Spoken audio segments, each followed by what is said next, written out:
हाँ जी, तो आज हम कॉन्सेंट्रेशन टर्म्स स्टार्ट करने जा रहे हैं। ठीक है, ये थोड़ा सा 12th में एक चैप्टर है सॉल्यूशन, उसके में भी इनिशियली काम में आता है। ठीक है, इम्पोर्टेंट है, थोड़ा सा ध्यान से देखिए। कॉन्सेंट्रेशन टर्म्स को बेसिकली अपन ने दो ग्रुप्स में डिवाइड कर रखा है।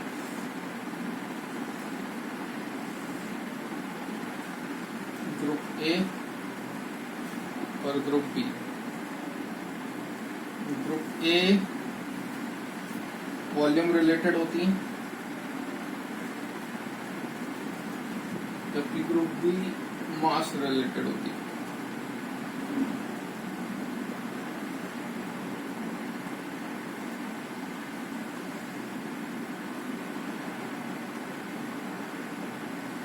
ठीक,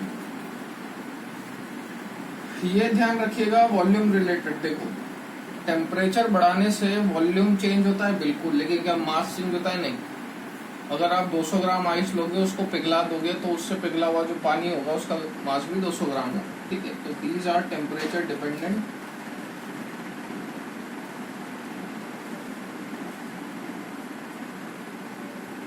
whereas these are temperature independent terms। इसके अंदर आती है मेनली 3 यूनिट्स, %V/V, %W/V और मोलैरिटी। एक नॉर्मेलिटी भी होती है, बट वो इतना कुछ खास काम की है नहीं, वो आप पूरा डिटेल्ड एलैबोरेशन पढ़ोगे कहाँ? रिडॉक्स में, या मोल 2 भी बोलते हैं इसको। इसके अंदर %V/V, तो इसके अंदर %W/W। W का मतलब वेट है, वेट मतलब मास। इसके अंदर आता है मोल फ्रैक्शन, यहाँ मोलैरिटी आता है, यहाँ आता है molality, and fourth is ppm, parts पर मिलियन। ठीक है, तो ये ग्रुप्स डिवाइडेड हैं। आपको इन 3 पे ध्यान ज्यादा देना है, क्योंकि ये 3 जब सॉल्व करोगे तभी ये 3 सॉल्व होंगी, बाकी तो इतनी कुछ खास इंपॉर्टेंट है नहीं। ठीक, तो पहले अपन कॉन्सेंट्रेशन टर्म्स में परसेंटेज वाली टर्म्स देखेंगे।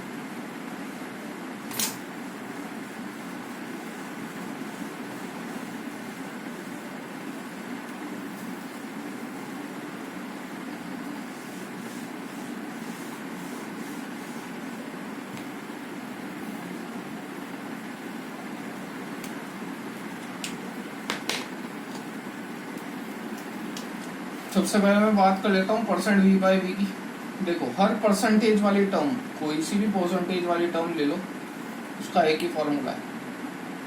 It is the ratio of solute upon solution. क्योंकि परसेंटेज के टर्म में बात कर रहे हो, मल्टीप्लाई बाय 100, फील करना चीज को।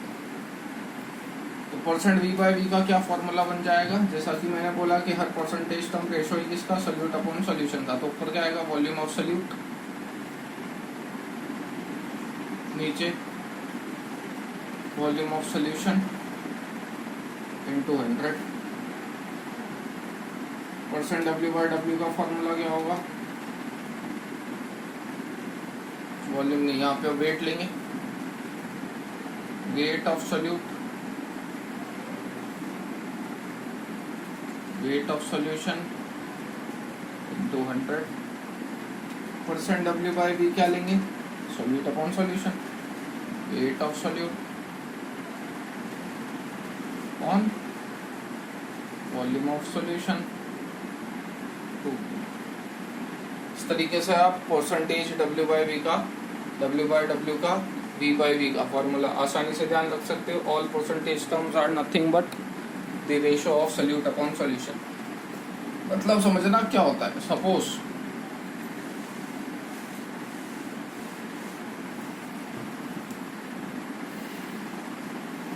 30% V/V दिया है आपको। 30% V/V का मतलब क्या होता है? इसको थोड़ा सा ढंग से करते हैं। 30% V/V भी बता दूंगा, 30% W/W से मतलब समझो। फॉर्मूला होपफुली याद होगा, सोल्यूट अपॉन सोल्यूशन का रेशियो। 30% W/W आपको किसी क्वेश्चन में गिवन है, इसका मतलब क्या होता है? It is the ratio of weight of solute upon weight of solution, इसका मतलब क्या है that 30 gram of solute is dissolved in 100 gram of solution.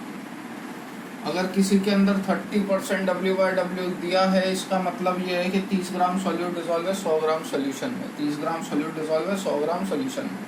क्या सेंस है इस बात का?